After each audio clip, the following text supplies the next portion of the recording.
Bismillahirrahmanirrahim. Assalamualaikum warahmatullahi wabarakatuh. Kami daripada kumpulan 1 yang dianggotai oleh saya, Muhammad Nabil Hibatullah bin Hasbullah, Muhammad Alif Aiman bin Muhammad Saharuddin dan Syauqi bin Muhammad Syafawi akan membentangkan sebuah laman web yang menggunakan bentuk model pengajaran EasyWork. Jadi seperti yang telah kami perkenalkan diri tadi, jelas kelihatan terdapat 3 jejaka yang akan membentangkan model ini. Jadi mari kita tengok bagaimana aturan pembentangan ini dijalankan. Jadi pembentangan akan dimulakan oleh saya iaitu Muhammad Nabil Hibatullah bin Nasbullah akan membentangkan AS. Yang kedua, Alif Aiman akan membentangkan SU dan yang terakhir Syauqi akan membentangkan RE. Jadi, mari kita pergi yang pertama dulu iaitu AS. A itu bermaksud analysis dan S itu bermaksud state objektif iaitu nyatakan objektif. Jadi analisis yang kita boleh dah buat di sini terdapat 9 perkara. Jadi untuk pengetahuan pendengar sekalian, kita akan baca daripada kiri ke kanan, daripada atas ke bawah. Jadi kita mulakan dengan kelas iaitu 3 angsana yang mempunyai tahap murid sederhana seramai 37 orang. Jadi terdapat 14 lelaki dan 23 orang perempuan. Di sini kita boleh lihat berlakunya tanda-tanda akhir zaman di mana perempuan lebih ramai daripada lelaki. Okey, bila kita sebut kelas tahun 3, jadi umur mereka adalah 9 tahun. Jadi lokasi sekolah mereka adalah di sebuah bandar. Jadi laman web ini menggunakan gaya pembelajaran VAK iaitu visual, auditory dan juga kinetic. Jadi peratusan yang dibahagikan adalah V sebanyak 50%, A sebanyak 20% dan K sebanyak 30%. Jadi pengetahuan sedia ada murid sebelum menggunakan laman web ini adalah murid telah biasa menggunakan kata ganti nama diri secara tidak sedar dalam perbualan seharian. Mari kita tengok state objektif. Dari segi kognitif, terdapat 2 objektif pembelajaran yang telah diletakkan iaitu yang pertama, murid dapat menyenaraikan sekurang-kurangnya 3 ganti nama diri mengikut jenisnya dengan betul dan tepat. Dan yang kedua, murid dapat menggunakan sekurang-kurangnya 3 kata ganti nama diri mengikut konteks dengan betul dan tepat. Objektif ini dibinakan menggunakan formula ABCD.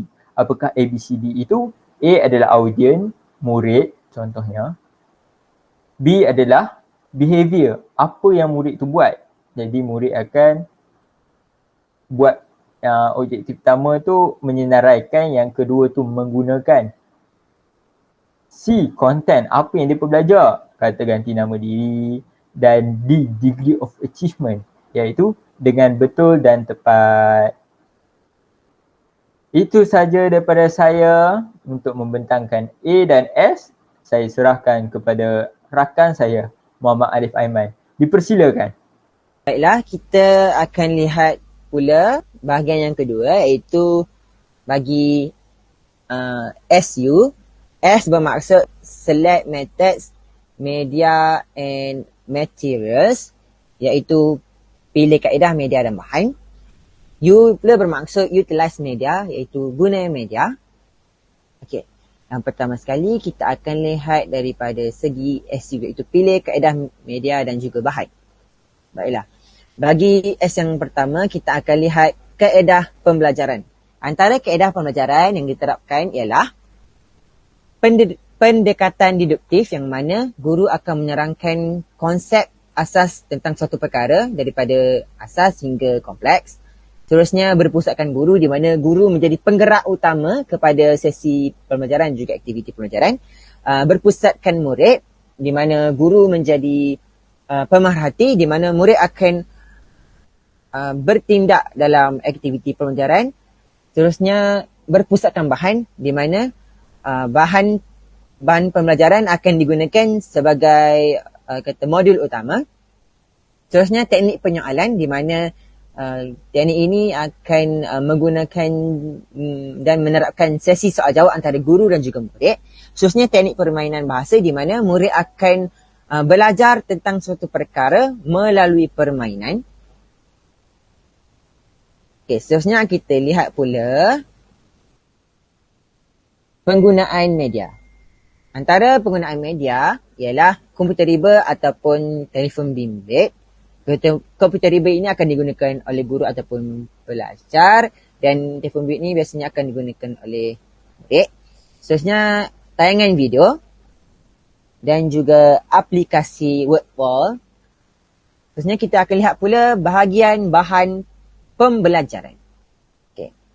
Bahagian bahan pembelajaran ini terdiri daripada komputer riba atau telefon bimbit yang digunakan oleh guru dan juga pelajar, tayangan video yang mana meliputi pautan YouTube, teks iaitu jenis tulisan yang digunakan dalam blok pembelajaran, bahan 2D iaitu gambar kartun ataupun orang kata ilustrasi animasi yang digunakan dalam blok pembelajaran. Terusnya aplikasi word wall yang menerapkan permainan pagar sesat kata ganti nama diri dan juga laman web iaitu blok pembelajaran yang akan digunakan oleh murid. Seterusnya kita akan lihat pula bagi utilize media iaitu guna media.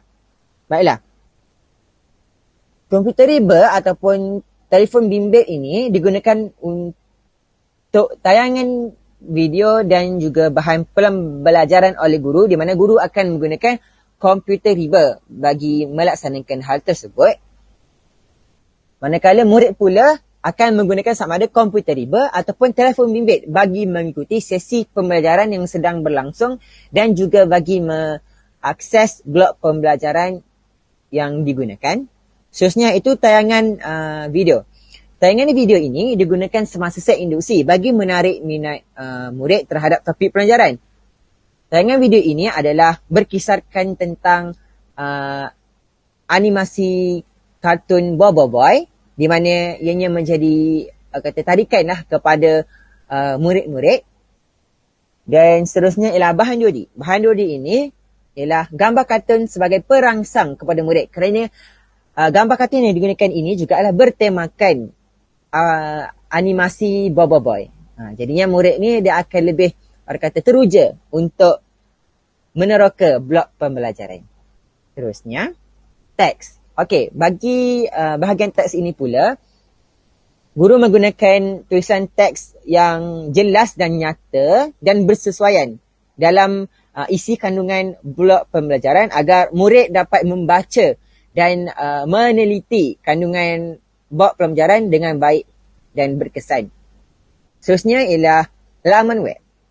Okay. Laman web ni adalah blok pembelajaran yang digunakan di mana ianya menggunakan Perisian Wix untuk mendirikannya sebagai blok pembelajaran kata ganti nama diri iaitu bagi konteks tata bahasa bagi murid tahun 3. Seterusnya, aplikasi word wall. Okay.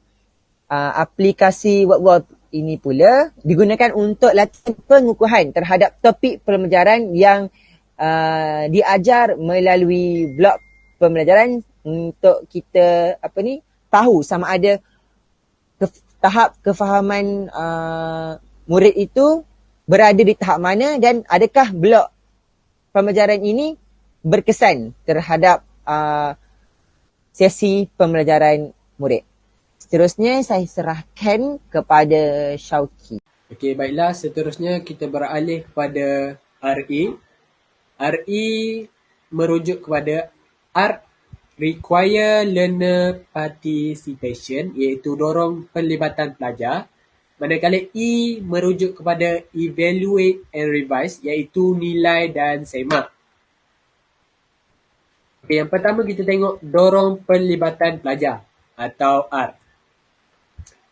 Okey, dalam dorong pelibatan pelajar ni dia ada 4 perkara iaitu set induksi, langkah 1, langkah 2 dan juga penutup. Okey, bagi set induksi ni dia menggunakan pemusatan murid kepada topik dengan menayangkan video animasi Bobo Boy yang berdurasi 5 minit.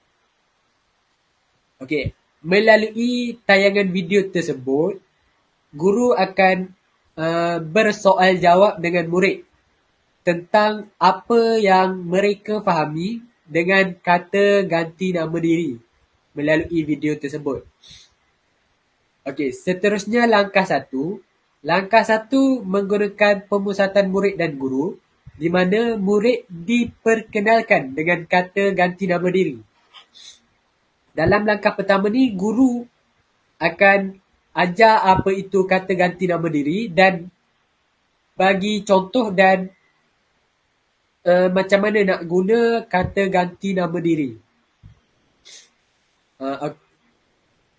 Langkah pertama ni juga dia menggunakan pendekatan deduktif.